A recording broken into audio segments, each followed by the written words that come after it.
Welcome to all who registered to attend our Middle East Peace Now June Forum. I'm Janet Tullen, President of MEPN.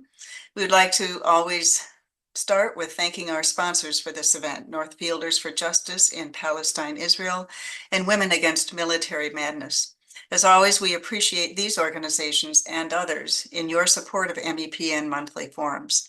Please consider supporting these organizations by attending their events as well. And before I introduce our speaker, Tom will share a few housekeeping items about the webinar. Tom? I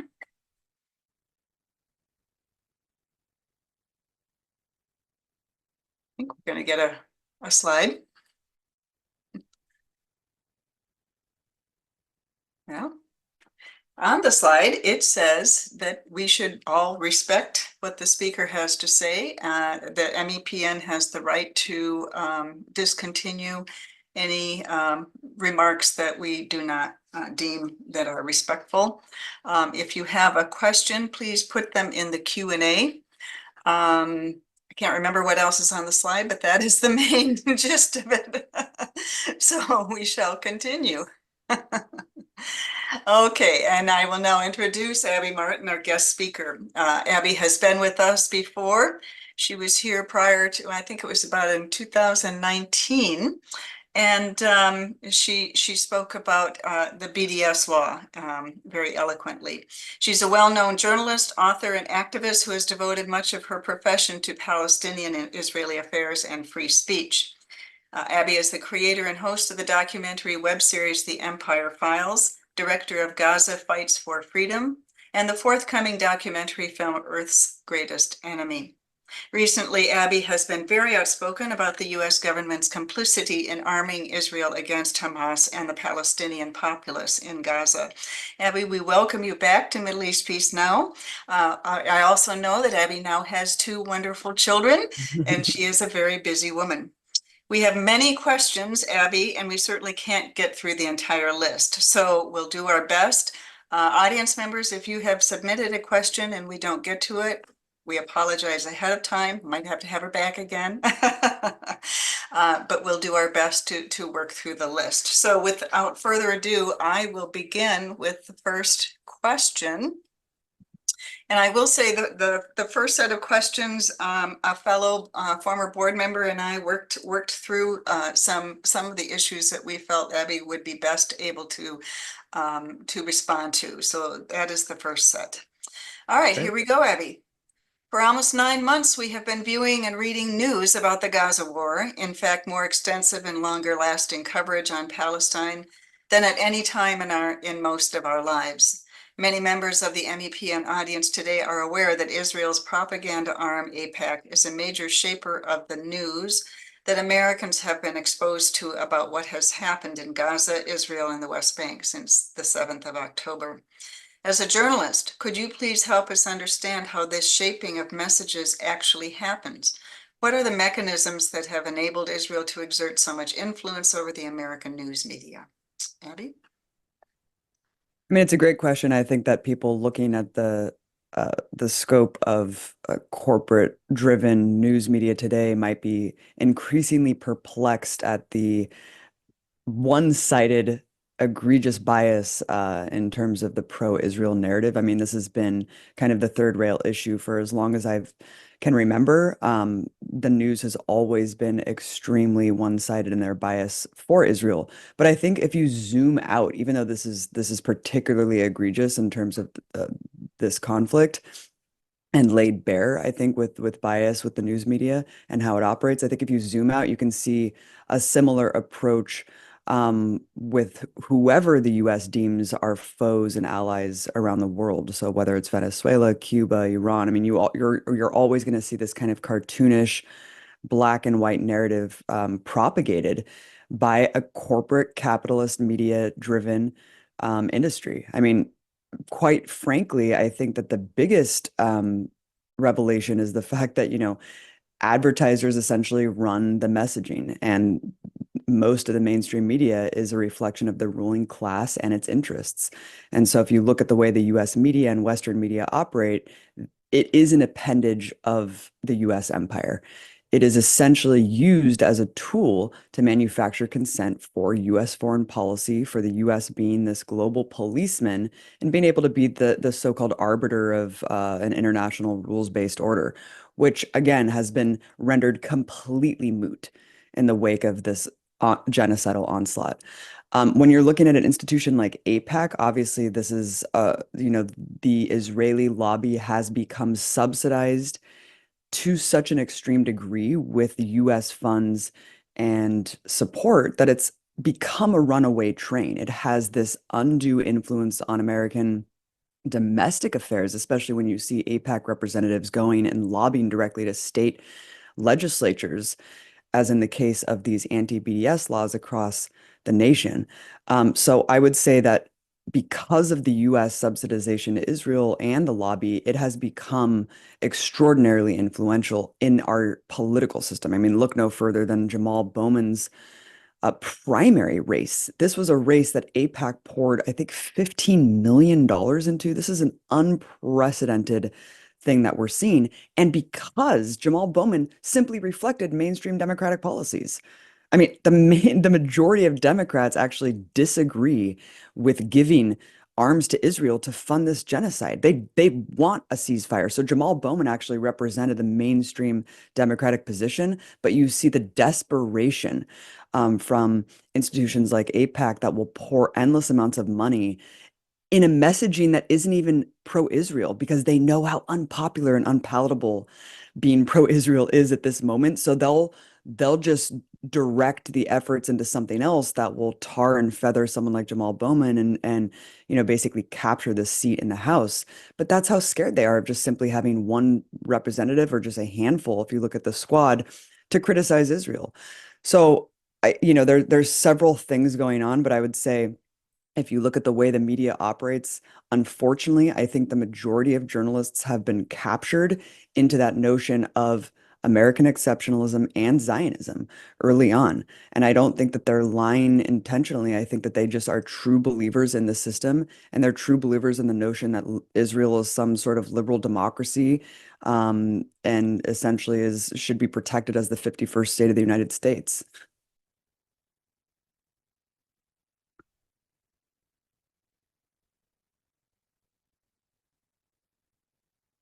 You're muted, Janet.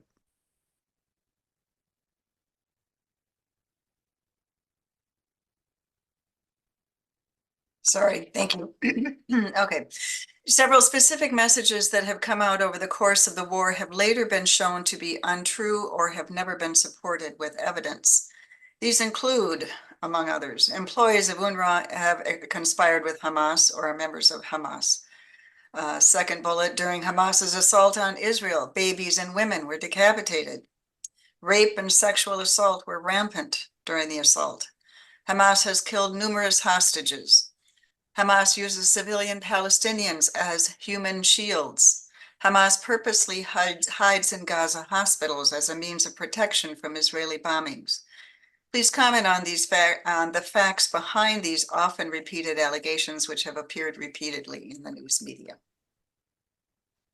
Right. And because Israel is such an essential military garrison for the US empire, strategically placed in the Middle East, the US, of course, will be extremely incredulous, right? Or credulous with the claims that come out of the Israeli authorities. They will just simply reprint government press releases and press releases from the Israeli military unquestioningly.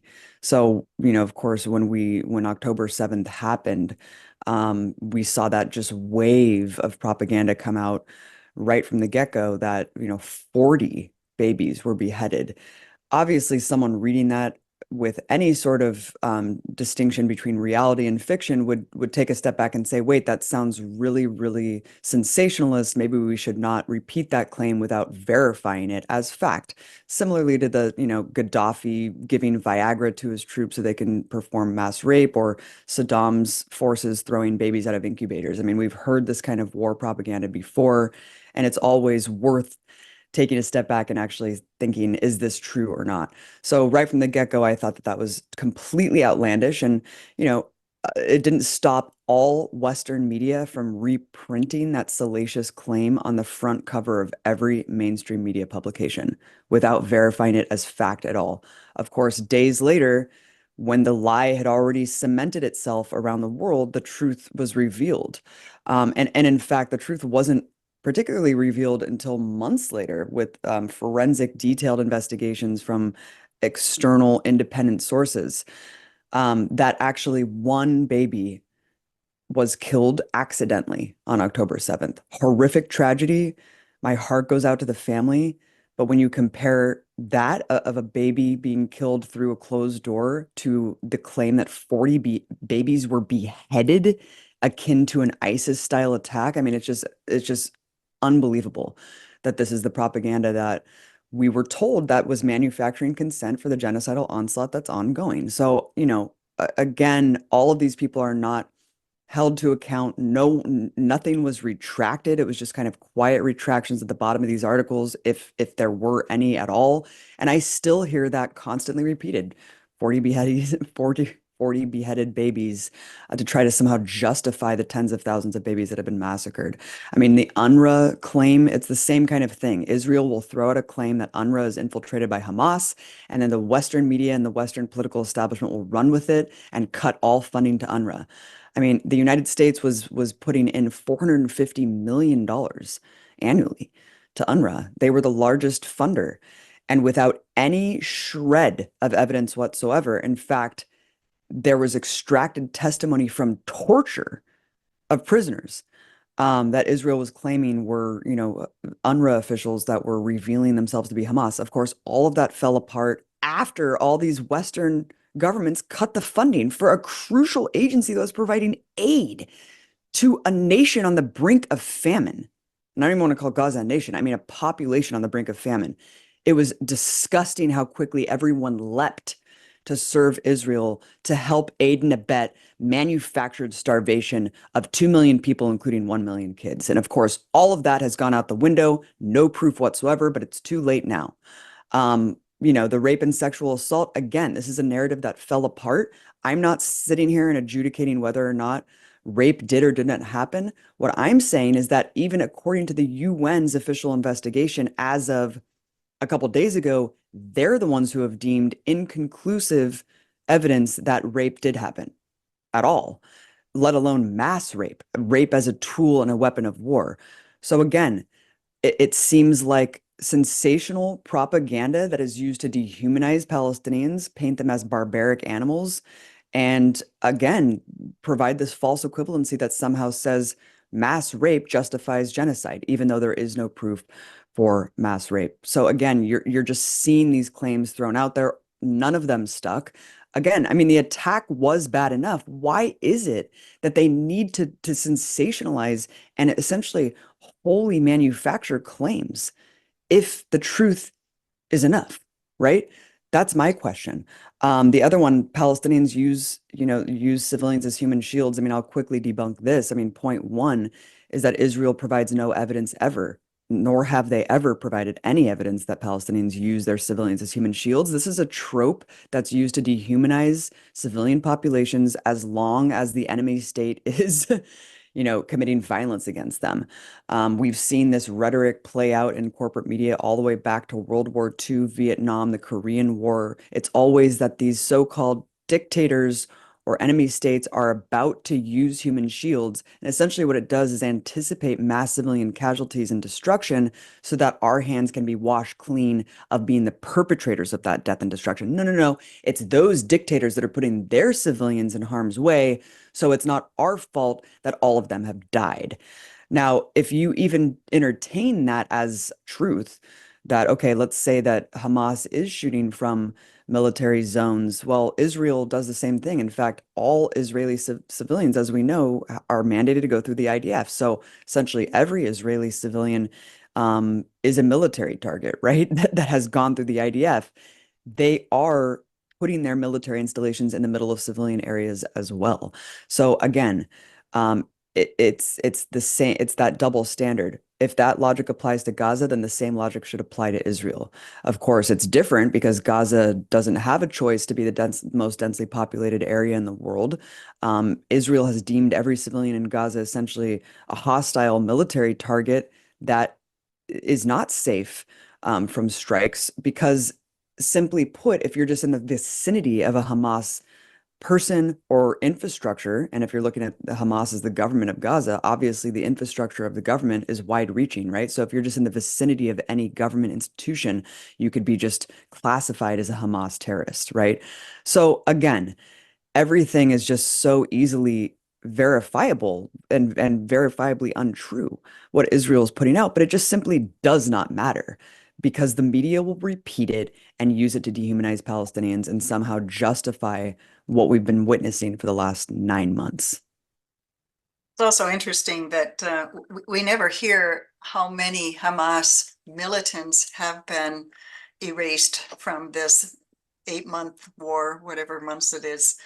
That never is revealed to us, and that seems to be their goal, is to erase Hamas. But we don't hear that number. We only hear about all the Palestinian populace that are being killed in the process. It's what does Yeah. it say? Yeah, they keep saying it's like I mean, Israeli officials will throw out numbers anywhere from 7,000 to 15,000, and it's like, what are you talking about? I mean, Yeah. where's the proof? Where's the Well, evidence? and Hamas is a government there. So how many of these Right. people Right. who are, they're saying they're Hamas, are low-level employees of the water system or whatever you. Exactly. So, third question. Please give your thoughts on how it is that journalists and other voices who question these allegations are ineffective in combating and refuting them. Perhaps you've already spoken to this somewhat. If you want to say more, go for it. I'll just quickly add to it. I mean, I think, yeah, like I said before, I think a lot of people are true believers, and so they're not in the position to really question that fundamental premise that they're driving their entire ideology on, or that the myths that underpin their worldview. They kind of just wholeheartedly endorse that worldview because they've been indoctrinated. They're true believers. But I do think at this point, there are droves of people within the inner halls of these institutions that are questioning this finally, because it's like kind of don't believe your lying eyes. I mean, you've been told one thing your whole life, you see another thing in front of you. It doesn't take a genius to figure out what is actually happening on the ground. So I think that we are seeing a shift. But again, I mean, people are self-censoring like crazy because even if you are waking up to this kind of egregious bias in media, you're still self-censoring. And so I think it's you're not seeing as many people that you should be questioning these claims. But again, I mean, I'm seeing more people questioning them than I ever have before. So at State Department press briefings and questioning like these press spokespeople, I've never seen that before. I really haven't. And so there is kind of a shred of optimism coming out of this completely captured institution of the corporate media. Even those people are saying, hey, this is too far. Hey, these lies almost seem too much for me. So that's, I guess, a good thing. But I think by and large, unfortunately, the majority of Western journalists just go along to get along. A lot of it's about access and protecting their career. And a lot of people just don't want to put their careers on the line to do the right thing, which is quite frankly disgusting. And again, as you say, it's often the advertisers that are driving what news we hear. And so how do they buck that, knowing what the truth is versus what that entity wants them to say? Yeah, I mean the news is subsidized by defense contractors. I mean, you're looking at Israel as a important military outpost, and when Bloomberg and the Financial Times are sponsored by Lockheed Martin and Boeing, I don't know how much you're going to really buck that and again put your job on the line if you're an aspiring, career journalist. Okay, next question. This is depressing. We would like your insights about the war based on your own coverage on the ground. Please describe aspects of the war in Gaza that have been underreported, reported inaccurately, or not reported at all, aspects of the war that Americans and the world need to know about. And Abby, before you begin, we had Alice Rothschild on in the winter, and I presume, or I hope you know Alice, she looks at the situation in Gaza on a medical viewpoint. She is a physician herself, and she was just in Gaza prior to the 7th, and much of her focus is on that aspect of what's happening in Gaza. So with that in mind, go ahead. Yeah, I mean, I was gonna say essentially that, which I'm sure she probably articulated better than I could, which is just this, there's something just totally unparalleled to the situation. And it's the fact that there's this kind of high technology and this technological overlap to this kind of medieval barbaric behavior that we're seeing on the ground. So you really can't compare this to anything because they're trapping millions of people inside of a prison. They're not allowing them to leave. They're not allowing them to flee a genocide. You have Egypt, charging people astronomical amounts to simply flee a genocide. You can't leave by boat. You'll be shot out of the waters by Israeli warships. And on top of that, on top of the indiscriminate bombing and also the targeted killings, which there have been quite numerous, on top of that, this manufactured method of starvation as a weapon of war, I think is just particularly cynical and outrageous that, here we are in 2024 where the world has sat and watched Israel starve out millions of people, including 1 million children, and somehow claim that this is a justified method of war. It's perplexing to say the least. I'm absolutely aghast that this is where we are, that you have every human rights organization decrying the fact that you could have 1 million people literally dropping dead of starvation in mid-July. We are 2 weeks away from that. We are 2 weeks away from that. I would say that's the first thing because, we know how much the corporate media loves the passive voice. We know how much this issue is completely obfuscated. And so you'll see kind of trickling out in the media, there's a famine on the brink. Who's doing it? Where did the famine come from? This isn't just a natural cause. This is purposeful. This is engineered. This is part of the genocidal intent that we saw from the defense minister and the president themselves. The second October 7th happened. They went on paper and said, we are going to do a complete siege of Gaza. No food, no water, no gas. That's genocidal intent of starving a population. And that was presented at the ICJ. I can't wrap my mind around that alone. I would say that's the biggest underreported thing is how many people are dying of malnutrition. Because at this point, even if those numbers are inaccurate, let's say the aid gets in, tens of thousands of children are malnourished to the point where they're permanently brain damaged. Permanently brain damaged. You cannot live with no food and no water for months and months and not months without being permanently altered physiologically. I would say the other vastly underreported fact about this is as we have the US government literally codifying into law genocide denial and essentially Holocaust denial and trying to delegitimize the Gaza Health Ministry, which again, Janet, as you just articulated, this isn't the militant group throwing out numbers. This is an actual organization run by doctors and physicians and medical professionals. How dare you delegitimize their entire life's work to say that they're lying about the death toll? It is disgusting what they're doing. Disgusting. So I would say that the other underreported fact is that the death toll is obviously astronomically higher than what we've been told by the Gaza Health Ministry. We've been told for months and months that the stagnated number of 30,000 is how many people have died. Obviously, the number is several times higher than that. And we already know from Save the Children just a few days ago that 20,000 more children that have been killed are trapped under the rubble or lost. We're looking at tens of thousands of children buried under the rubble, lost, and murdered. Not to mention the amputees, the injured, the disabled, the traumatized. The list just continues to go on and on and on. And I would say, obviously, I think if you zoom out even further, the biggest underreported issue is just who is the perpetrator, who's the aggressor, who is the oppressive party in this, because we know how much the entire corporate media establishment and political establishment love to play the both sides game and love to just give us an ahistorical lens of what's happening. And we all like to pretend that history started on October 7th, but I think, Janet, you and your audience know that that's simply not the case. Absolutely. And so anyone who's been paying attention, I think, should dive into 75 years of history to understand how October 7th could manifest and why it was actually an inevitability. I will say the Israeli government has done a magnificent job of propagandizing certainly the U.S. populace, if not the world, the most here.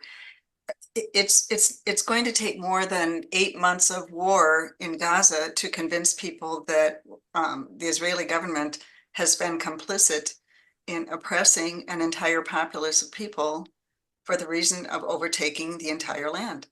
And to try to shift people's minds after, all their lives thinking that they were supporting the right group of people, it's just not going to happen overnight. And yeah. Two major U.S. newspapers are widely read outside of their own markets, the New York Times and the Washington Post. In addition, their stories and editorials are printed in many other newspapers. These papers have reported on the war extensively since the 7th, both in coverage of events and in editorials. Thinking about Americans' perceptions of the war in Gaza, what would you say has been the impact of news coverage by the Times, the Post, PBS, and the major television news channels since October 7th? Oh my God. I mean, the New York Times has always been particularly bad on this issue, but my God, they have really outdone themselves over and over again. I mean, these so-called papers of record, literally whoever's running the editorial line at the New York Times and Washington Post should be tried at The Hague next to Netanyahu. That's how much they have pushed propaganda that has manufactured consent for genocide. It's heinous. I mean, I've quite frankly never seen anything like what the New York Times has done. And again, it has that sheen of intellectualism, that veneer of liberalism. And so you have so many liberals in the United States reading the New York Times as their Bible. It is essentially the paper that I see. I mean, I'm here in Portland, Oregon. It's every coffee shop. I mean, it's just everywhere. And so that's why I kind of target the New York Times in my critique of this because I know how influential it is. And I know how much so-called liberals and liberal Zionists love to read the New York Times. So the New York Times has been one of the worst. It always has been bad. I mean, I'll never forget, I think it was 2014 when the IDF struck that cafe of patrons watching the World Cup. And the New York Times wrote the headline, "Missile finds patrons watching World Cup in cafe." And I thought, huh, is this it's as if the missile was just an autonomous person who just was looking, where are the people? And like just comes in the cafe. I mean, the way that they actually do these mental gymnastics to absolve Israel from accountability is stunning. I think, every paper of record, almost every mainstream media institution has these design, like internal requests for the staff to follow certain protocols, especially when we're talking about Israel, Palestine. You're not supposed to say the word Palestine. These are all internally put out to basically say they're style guides essentially. Don't say this, don't say that, don't refer to Palestine. We saw like MSNBC anchors had to apologize for showing that shrinking map, even though it was completely wholly accurate. We saw NPR had to apologize for saying the word Palestine instead of occupied territory. So we know how this goes, but the New York Times took it even further, where they actually issued a style guide internally to their staff saying, you can't use the word occupation, you can't use the word genocide, you can't use the word ethnic cleansing. Okay, so you can't use the word military occupation. Okay, now you're just literally not able to say a fact that is like recognized by the international community, which Israel's flagrantly violating. So if you're not allowed to literally just say the truth and depict what Israel's doing according to international law, like what are we talking about here? So I think that was really revealing when that came out that, oh, the New York Times has taken it much further, where they have really, put their bias on clear display. And their allegiance is very clear too. I mean, they've hired people who are glorifying the IDF and are liking tweets calling to turn Gaza into a slaughterhouse. They're hiring random people with no experience to adjudicate the mass rape allegations while they're firing award-winning journalists for simply signing on to petitions calling for Israel to stop, its genocidal onslaught. So you see this double-sided, this double standard rather played out again and again and again. But I think, there's plenty of accounts who correct the headlines of the New York Times. And every single time the New York Times puts out a headline on this issue, they do the passive voice, right? Israelis are slaughtered, Palestinians just drop dead, as if they just dropped dead from a heart attack. I mean, they're always removing who is doing the killing, who is carrying out these policies. And so I think that, if the New York Times and Washington Post did their job, we would not see polls come out like we just did from Pew and back in March that said half of Americans have no idea if more Israelis have died than Palestinians. What an incredible indictment of the corporate media. Or perhaps it's actually showing that they've done exactly what they're designed to do and what their utility is, which is obfuscate this issue, confuse everyone, and make it so that Americans have no idea what the hell is really happening. It is disgusting. They've been a tool for genocide, and they deserve to be held accountable. Again, to what end? To the end of those people who are paying their salaries.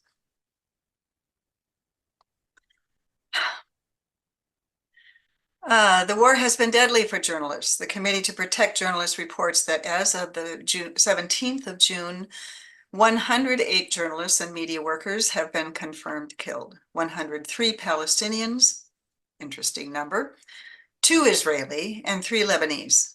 32 journalists reported injured, 2 reported missing, 46 reported arrested. There have been uncounted assaults, threats, cyber attacks, censorship, and killings of family members. Investigations of additional deaths are ongoing. I guess there's not a question there, but if you want to respond to that, maybe it's just enough to report the numbers. You decide. Yeah, I mean, look, as a journalist who's attempted to been discredited by, other corporate media journalists because I talk about issues that are unsavory and go against the grain of, the orthodoxy of capitalism and US imperialism and US empire, I understand that there's several ways to kind of character assassinate a journalist in the West. I've never seen anything like what Israel is doing today. Again, like we just saw Julian Assange in prison for essentially on house arrest for 14 years, put in solitary for 5 for exposing US war crimes. I mean, absolutely heinous what they did to that man. Again, like I have never seen this. I have never seen, look at the outcry of Jamal Khashoggi being dismembered in the Saudi embassy. Horrific, barbaric act. Disgusting. Complete global outcry, right? Of course, the US didn't change its policy on Saudi Arabia, but at least you saw that cursory kind of outcry. I mean, everyone was like, this is horrific. Israeli authorities have killed over 120 journalists and media professionals in the Gaza Strip just in the last 9 months. 20 at least were in targeted assassinations. Targeted assassinations. We know through Israeli intelligence officials told 972 Mag that we know who is in every household. We know the so-called collateral damage. We know every single 7-year-old child that's in the houses that we're bombing.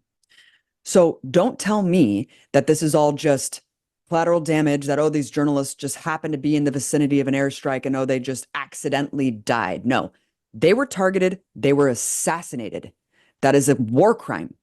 And a lot of them were killed and targeted when they were wearing press vests.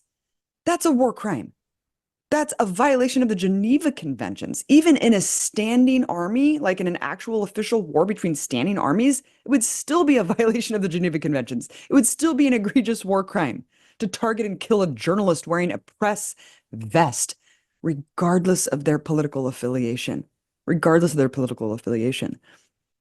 The amount of journalists that have been killed, I mean, they have given the ultimate sacrifice to tell the world what's going on.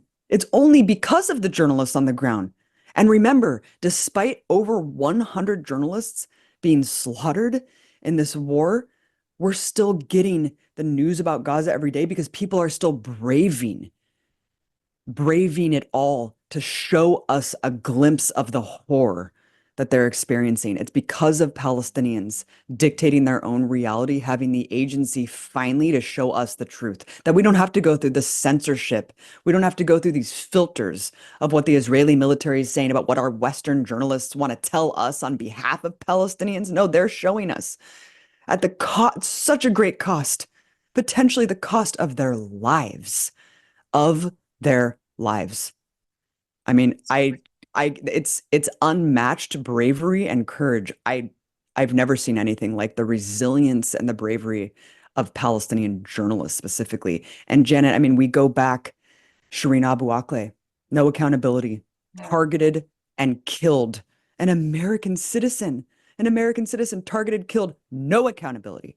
Or go back, even I remember when I was living in Washington, D.C., and there's this big museum called the Newseum, and they have a wall of fallen journalists around the world. Every year, all the journalists killed in conflict areas are put up on this wall. And there were two Palestinian journalists in 2014 that were killed, targeted and killed, wearing press vests. An Israeli pressure campaign took their names off the wall, retroactively removed them from the wall. And I will never forget that. And I will never forgive people who are towing that line and trying to dehumanize Palestinians and delegitimize the journalist profession in Gaza. It's a travesty. It's a travesty. And I'm so committed to the truth, and I'm so committed to trying to uplift Palestinian voices and trying to just do whatever I can from my privileged place in the United States to amplify those voices because I know how much they're risking. They're risking it all. And Palestine, occupied Palestine, is the most dangerous place in the world to be a journalist. And Abby, that's you just stated the reason why we wanted you back. We know that you have been steadfast in telling the truth. There are so many people telling the truth, but not enough people listening to you all. And it's the big major sigh. Um, Kind of going to compress two questions here in the chat line. Someone said, thank goodness for Ayman Moyeldin of MSNBC and Al Jazeera, but 90% of US folks don't watch. Another person says, I think it says she, I'm not sure. This person watches and listens to Democracy Now!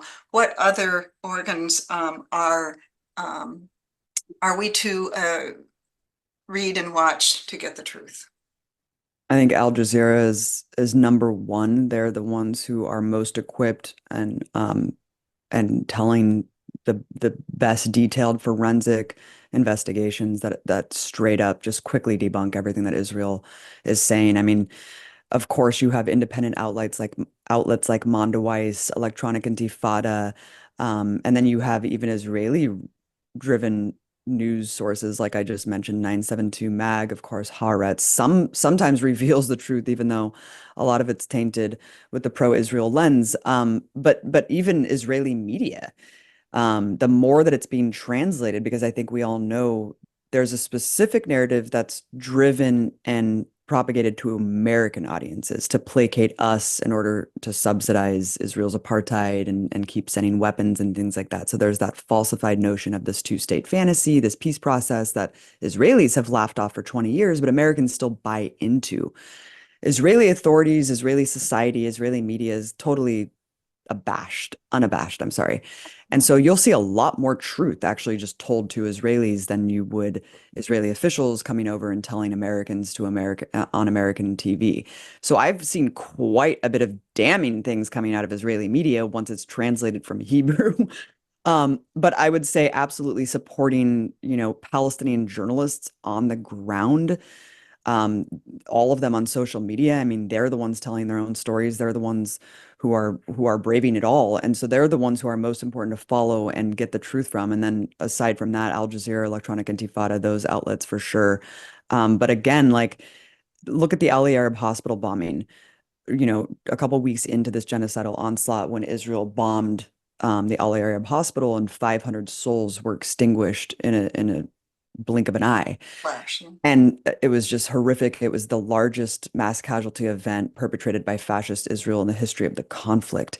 And because it was so shocking, Israel immediately claimed that it was an errant missile misfired from Islamic Jihad. And so you saw just again, everyone leapt at the chance to legitimize Israel's claims without doing any investigation of the sort. And it just caused this mass confusion and then further legitimized the ongoing assault and dismantling of every single hospital in the Gaza Strip thereafter. And there was never that sort of outrage again, even though there was essentially a war on hospitals after that fact. And Al Jazeera immediately, within days, as well as Channel 4, which I was surprised by and pleasantly surprised by. But Al Jazeera is the one who released, the forensic detailed evidence that showed not only did they doctor an audio recording that claimed that it was two Islamic Jihad officials talking about the misfired rocket, but also just it was an impossibility what Israel was claiming. And that's why they inevitably banned Al Jazeera. And so banning Al Jazeera, it just shows how fascist Israeli society has become. So this notion of Israel is the only democracy in the Middle East and they believe in free speech, no, that's not the case at all. They're banning any media that's critical of them. And in fact, when I was there, back in a period of relative calm in 2016, 2017, I was told I was an Iranian spy and a propagandist, and I couldn't get into Gaza. So, again, I think that Israel provides this notion to the world when internally they're quite restrictive and repressive on any dissenting narrative to what they want to put out. An Iranian spy. Yeah, a little bit scary. Interesting. Yeah, never. I've been called a Russian spy, Venezuelan agent, never an Iranian spy. That was a new one to me, but quite scary coming from a maniac state who kills journalists at will. Thank you. Interesting next question. Is it true that the Israeli economy is in bad shape and that many Israelis are leaving the country? I recently watched a YouTube, I can't remember names. He's living in Germany. He's a Jewish, I believe, Northern Irish citizen. And he spoke quite well. The entire topic of his talk, of his YouTube, was that the Israeli economy is not collapsing, but in dire shape. You want to respond to that? I don't know enough about the actual economic situation in Israel. I will say that polling has shown that BDS is working in terms of disenfranchising and stocks are plummeting and with McDonald's, Starbucks. So a lot of these corporations that were not just tacit, I mean, they were like outwardly supporting the genocide from the beginning, and they have taken a hit, especially in the Middle East. Inside Israel, I'm not quite sure how much they've been economically stunted by this, but I will say it is true that Israelis are leaving in droves. A lot of Israel, I mean, tens of thousands of Israelis have fled. And I'm not sure if that's just the security risk that they feel that they are not safe in Israel because of what their government is doing, or maybe they just don't feel safe after October 7th. I would actually argue, completely anecdotally based on the Israelis that I know that have left, that it's because maybe they're going through a transformation process themselves internally. Look, Israelis are indoctrinated from cradle to grave. They are indoctrinated with the notion of mandated segregation, never talk to Palestinians, never interact with them. That's why when you go in the West Bank, there are these giant red signs saying you will be killed if you go in here. It's not just for, Palestinians, it's for Israelis themselves to just feel like they can't ever go. It's too dangerous to go and talk to the people that they're told are subhuman and that they need to hate. Because if they do, maybe they would empathize and humanize them. So it's quite dangerous, actually, and that's why the apartheid state exists. That's why all this institutionalized segregation exists. So for Israelis, they're indoctrinated to such an extreme degree that a lot of them don't really even know what's going on.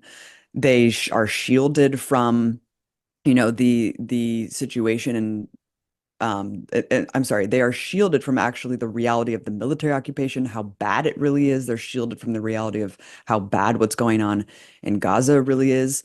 Um, by and large, I would say, look, a lot of Israelis agree with what's going on. Let's not hide away or shy away from that fact. And this is not just polling, which I think really reflects that. Polling reflects the vast majority of Israeli society actually agrees with Netanyahu's policies. So this kind of notion that Netanyahu is this aberration, that he's this Trump type figure, and he's just taking Israel on this death course, I think that that's not true. I think Netanyahu is actually a good representation of Israeli society and reflects a lot of the generalized beliefs in Israeli society. However, and I think that's actually proven also with the protests and just generally what we see coming out of there. It's not just anecdotal. I think it's really proven that the vast majority of Israelis agree with what's going on. But I think that of course, there are Israelis who don't agree with what's going on, right? And it's increasingly dangerous to dissent. Not only are they banning dissenting media, they're going around rounding up Israelis who are critical of the war on social media. They're rounding up Israelis who are out protesting the war in the streets. Then you have the pogroms, you have like the fascists who are out there actually just assaulting and beating people who are so-called peace activists. So we don't know how much self-censorship's going on. But again, I think the people who are very uncomfortable with what's going on, living 20 miles away from essentially modern day Auschwitz, being leveled and decimated with tens of thousands of kids being slaughtered and butchered. I think that if you are conscious Israeli going through this transformation and realizing that, hey, maybe you're not on the right side of history, maybe your government isn't doing this in self-defense, maybe this isn't necessary. It's a really hard pill to swallow. My heart goes out to them. The entire Israeli identity kind of is a lie. I mean, and so I think a lot of people are leaving because they can. A lot of people leave if they can, if they are going through that transformation of becoming anti-Zionist or kind of having a lot more empathy for the Palestinian plight, maybe realizing that it's not as, clear cut as they have been told their whole lives. Look, if I were an Israeli and I grew up in Israel and this was happening, or if I was, a German in Berlin in 1930 and I found out about the Holocaust, I mean, I just don't know if I could live there. I don't know if I could live there. I would probably want to get the hell out of there. So, I think it's hard to really know why people are leaving, but they are. And I think, again, I think this is the beginning of the end of the Zionist project and the way that we've seen it survive this whole time. It's survived on controlling the narrative and this notion of moral superiority. And they simply don't have that anymore. And I think at this point, as it's committing genocide, as an apartheid state, it's committing genocide, and as all human rights organizations around the world can agree with essentially the apartheid fact and that it's bad enough to the fact that we're deliberating whether or not it's a genocide, you can't go back from that. You cannot go back from that. So now the conversation, whatever happens, and I think we all know implicitly that they're going to finish this ethnic cleansing. They're going to continue carrying out what they've set in motion. This was always the end goal. Once that happens, I don't think there's any going back for Israel. I think the conversation is going to be what has to be done about an apartheid state that has committed genocide, that is committing genocide, and that's enacting genocidal policies against the Palestinian people and have been for 75 plus years. And that's going to be a thing that needs to be addressed instead of just kind of washing our hands of the situation and pretending like none of this happened. No, it's never going back to the way it was. Thank you. Let's see here. What are the top three rebuttals, excuse me, to Zionists or to someone who has only heard the Israeli bias? I would say right out of the gate, who's the oppressor and who's the oppressed, right? Who is the colonizer? Who is the colonized? That notion that Israel was a state for people without a land without a people. No, there was people there. You have the founding members of the state of Israel declaring that there was a population of Arabs that they needed to ethnically cleanse and that they needed to erase. So, the Nakba and the origin of Israel, it was always founded on ethnic cleansing, and it's an expansionist state that's predicated on the continuous ethnic cleansing and the expulsion of the indigenous inhabitants. I mean, that's first and foremost. It's like, this historical revisionism of trying to kind of provide this false equivalency that, oh, they've just been fighting over there for thousands of years, not let alone 75. No, thousands of years. These people just are warring over religion. It just couldn't be further from the truth. All Jews, Christians, and Muslims all lived. I'm not going to say it was a perfect, not everyone was holding hands and singing Kumbaya, but they were certainly living amongst each other. And, it wasn't religion that was driving a wedge between people. It was the actual colonial entity and the mass ethnic cleansing of an Arab population that started the strife. And it's the continuous ethnic cleansing of the indigenous population that continues the strife. So again, like the root of the violence, I think, is the first and foremost thing to kind of debunk that Hasbara, which is what would you do? What would you do if you were living under brutal military occupation, a fascist military rule where Israeli settlers can come armed and firebomb your home and you can't have a gun? You can't even have a knife. You can't even have a nail file that can be construed as a weapon. Otherwise, you might go to a military detention endlessly with no And you charges or can't be 4 trial. years old and have a rock. Yeah. You can go to jail for 20 years. 20 years. So it's that adage of like, who is controlling the policy? Who's controlling the policy? And when you really unpack that, the Zionist argument falls apart because there's no equivalency and there's also no justification to continue to dehumanize people and also to perpetrate policies that treat people as subhuman because everyone deserves equal rights. And when you deprive people of equal rights, when you deprive people of mobility, clean water, inevitably something is going to happen. Violence is going to erupt. I don't want people to die. I want to get to the root of the violence. Finally, I don't want to just slap a band-aid on it and say, oh, I hope that they find peace. Oh, I wish they could stop fighting. No, I want to get to the root. I want to look at the reality with open eyes because that's the only thing that's going to stop this. I think a lot of Americans, you hit on something. They'll say, I just want this to end, just for them to have peace. They're saying that so that they don't have to think about it anymore. Right. Not because they really, really care about these people. They don't want to think about it anymore. It's too hard. It's too hard because then you have to kind of unpack your own complicity as an American citizen. It's that Yep. whole notion the state cares about you. They're looking out for your best interests. It couldn't be further from the truth. You have to get uncomfortable. And most Americans, most people, it's human nature not to be uncomfortable. I'm going to compress two things here. The first question, how do we escalate the reach to a wider US audience about the real facts of the aggression toward Palestinians? And then this question, there's a statement first. And this is from a woman who has done a lot of speaking about against Israeli aggression. Last week, there was a hearing at the state legislature on, quote, anti-Semitism on university campus. And this is here at the University of Minnesota. This has been in the news, Abby. After an encampment here this spring, the chair of the committee was an avowed Zionist, and he gave most time and preferential speaking positions to the pro-genocide faction. A few of us spoke, including this writer, and we changed exactly 0 minds. Do you think it makes a difference if we attempt to speak in these highly orchestrated hearings where everything is stacked against us? I think everything makes a difference. I think if even online comments make a difference. And if they didn't, Israel wouldn't spend $20 billion a year in war rooms at Tel Aviv University. I don't know if that's how much they spent, but like they spend a lot of money to correct the record. They have people deployed correcting the record on Wikipedia, Hasbara bots trolling anyone who has pro-Palestine posts, and that's just online. So yes, getting out, uncomfortable, putting yourself in these rooms, combating Zionist rhetoric to their face and with an audience is perhaps the most important thing that we can do. Because sometimes it'll take, I mean, we don't know how many people agree with us that are silent. Again, self-censoring. And they don't know that other people think that way. So you could spark a fire without even understanding that you are just with someone who's a silent captive audience member.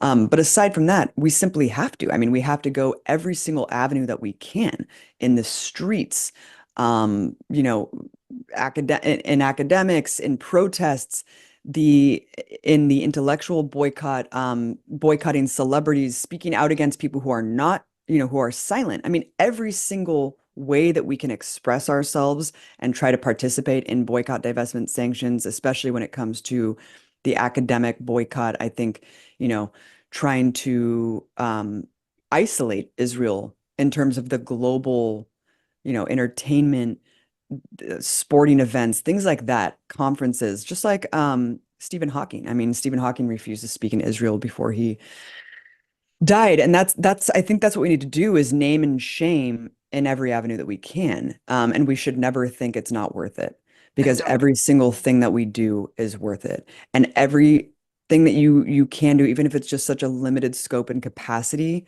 we have to do what we can.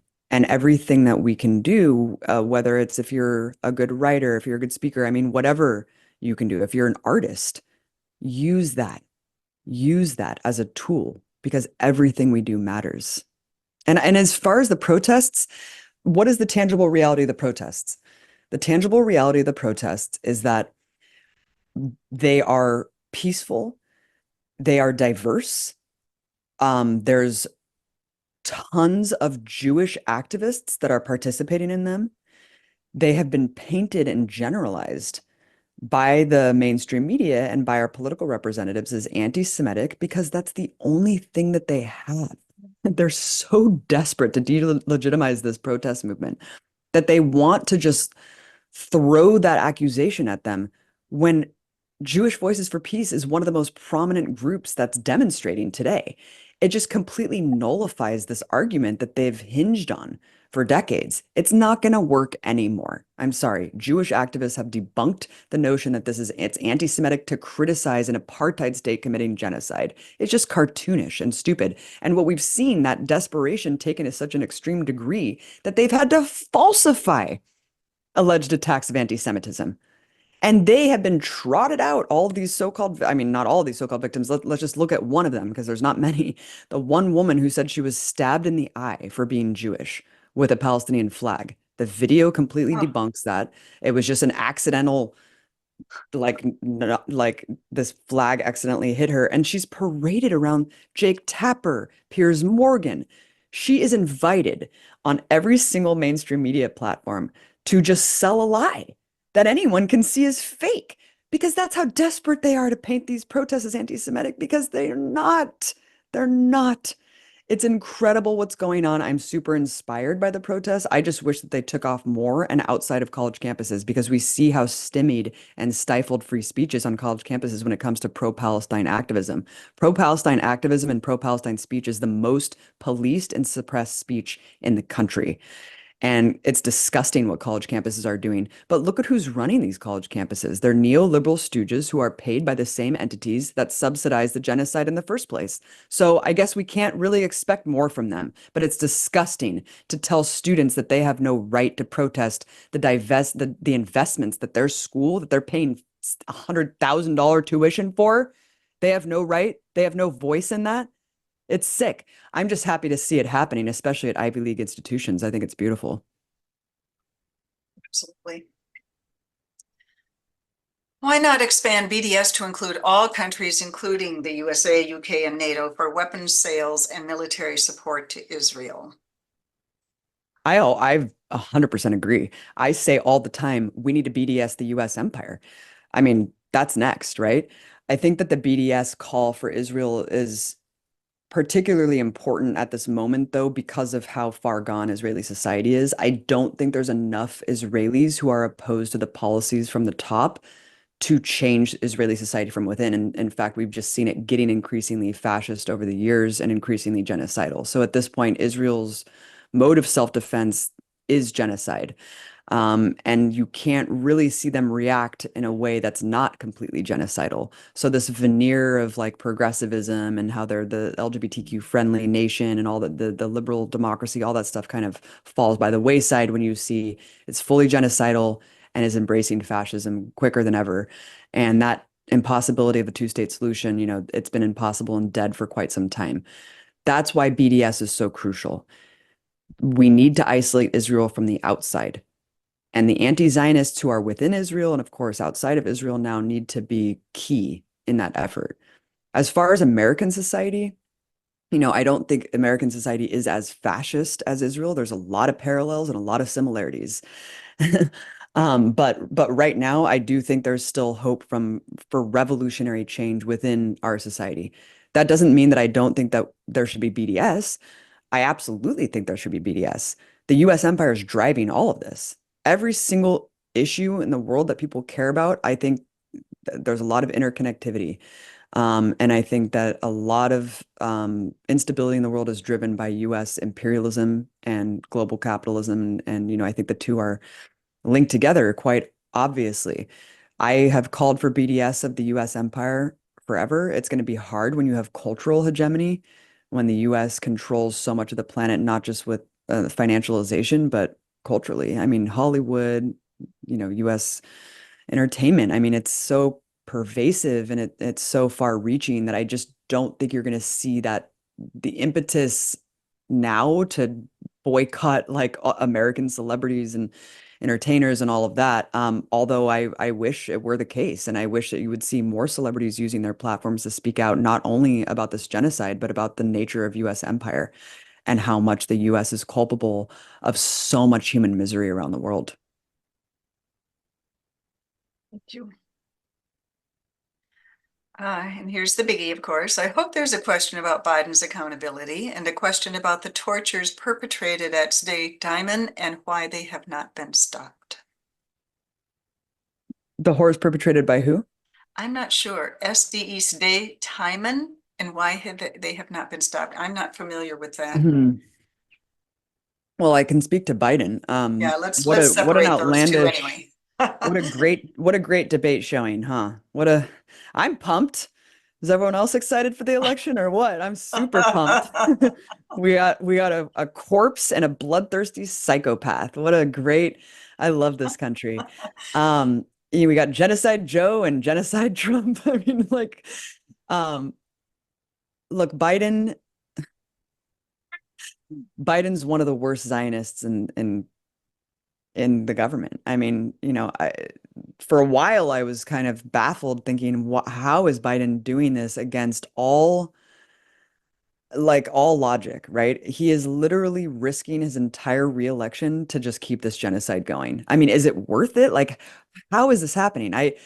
It was so hard for me to wrap my mind around that. And I think a lot of other people too. Like, why is he risking it all for genocide? Like, for Israel, it doesn't make any sense. And especially when he's surrounded by these advisors who were also in the Obama administration that, And they're leaving. Obama obviously had better foreign policy than Biden. Um, but I spoke to Tariq Habash, who was the education appointee that resigned in protest. He's a Palestinian American that resigned in protest of Biden's handling over the Gaza war. And he was just like, look, he's like, the buck stops with Biden on this. Biden and all these other people pretend that they have no executive power, that everything needs to go through Congress, and that there's really nothing that the president can do. He's really impotent at the end of the day. But actually, that's not true. There's a lot that the president can do and a lot of executive power that he has, especially when it comes to foreign policy. So we saw that was the case, actually, that it came out a couple months ago that Biden had completely bypassed Congress to authorize over 100 weapons deals to Israel, just in small amounts, so it wouldn't have to be blown up and go through Congress. And Tariq Habash was just like, look, he's like, Biden's doing this.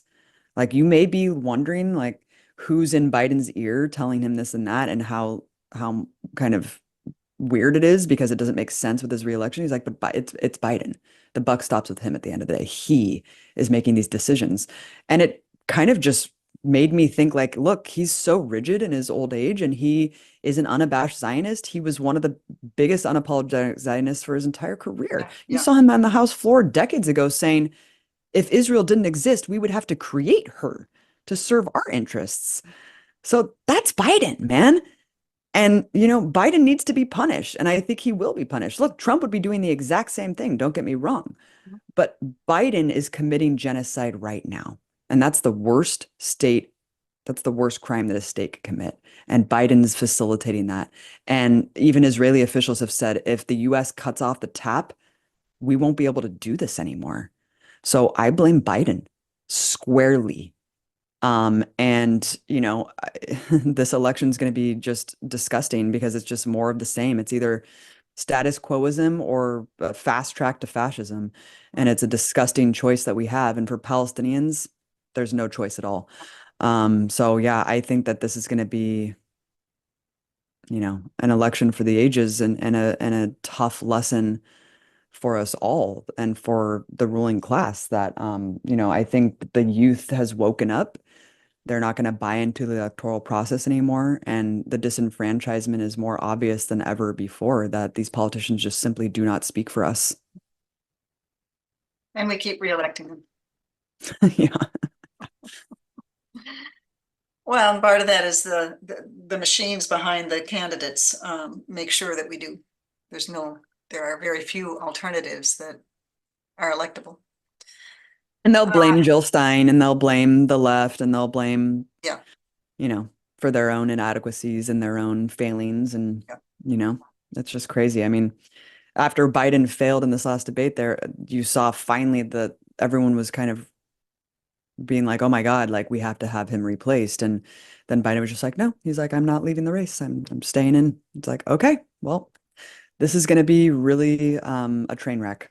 So Oh, what something to look forward to. Like you say, we're so excited. yes, never been more. We just got a comment about Sde Taiman is an Israeli army base in the Negev. One abuse at Sde Taiman is, quote, routine amputations due to handcuff injuries. Okay, so Yes, and I went to, I mean, there's several camps in the Negev desert. One of them is where they keep African refugees who are fleeing genocide, but because a lot of Israeli politicians think that Africans are infiltrators, even the Ethiopian Jews who they like to parade around as instruments of diversity in Israel, we know that scandal that they were administered Depo-Provera against their will. So there's a lot of scandal regarding how they treat Africans in the country. In the Negev desert, it turns out that there's also concentration camp holding Palestinians prisoners or hostages. They're not called hostages, but they should be because the majority have been held without charges or trial. no due A lot of process. them are children. And as you just mentioned from the comment, they are treated so brutally. All we hear is how the hostages are being raped in Gaza, how they're all going to come out pregnant with Hamas's babies, how they're being tortured and how horrific it is. Look, it is her. My heart goes out to them. They've gone through hell. Like obviously the hostages, the hostages should be released. Like that's a given. But what's happening to the Palestinian hostages in these concentration camps? They're being raped with electric rods. They're being held so tightly bound that their hands and legs have to be amputated.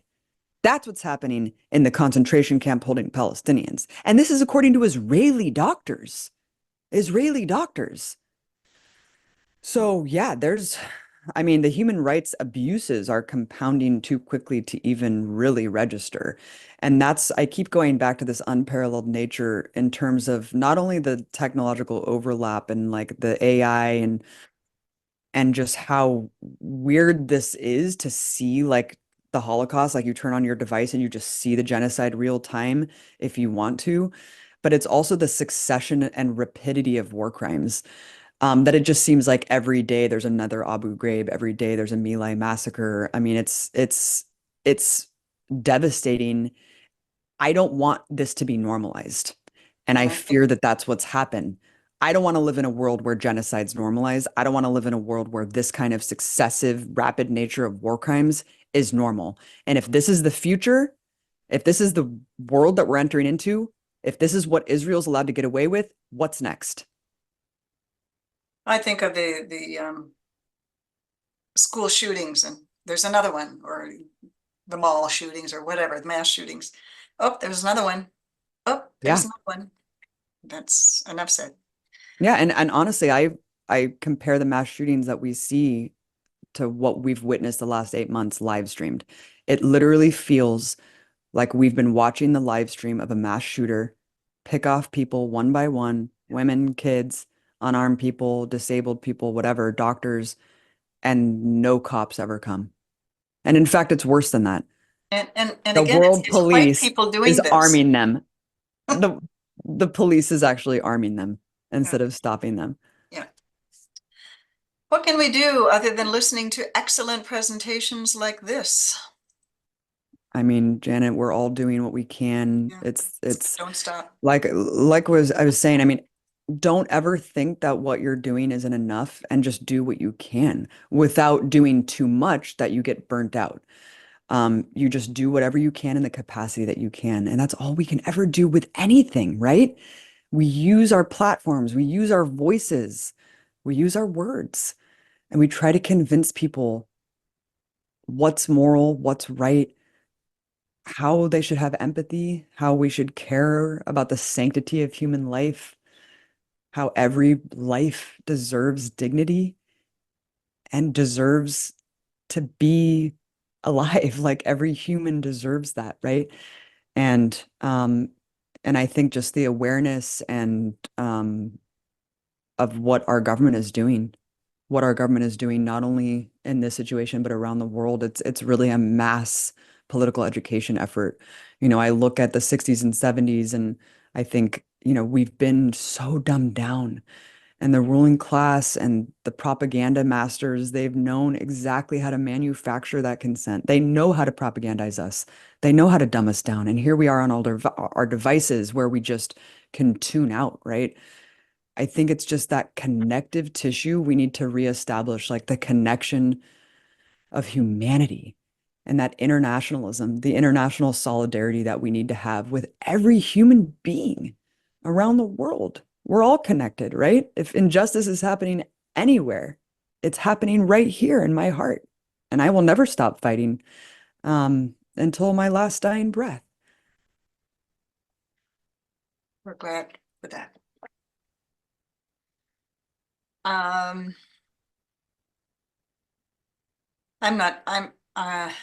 let's see here.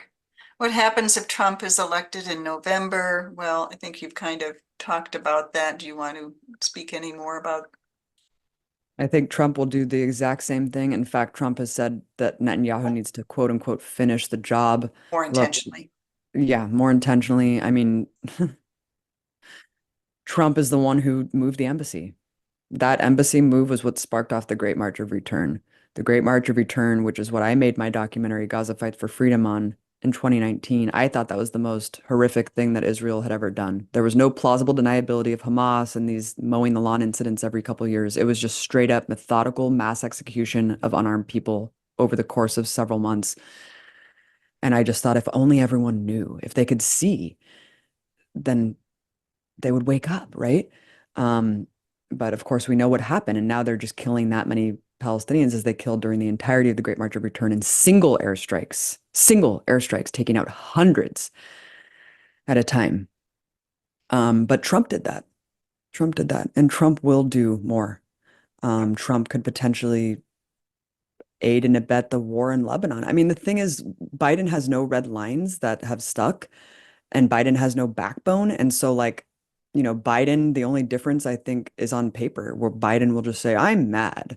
I've spoken sternly to Netanyahu about why we shouldn't do this. Naughty boy. Naughty boy. Very good boy.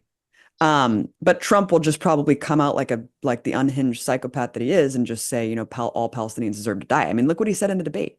You're a Palestinian, you're a bad Palestinian. You know, I mean, he's basically using the word Palestinian as the N-word.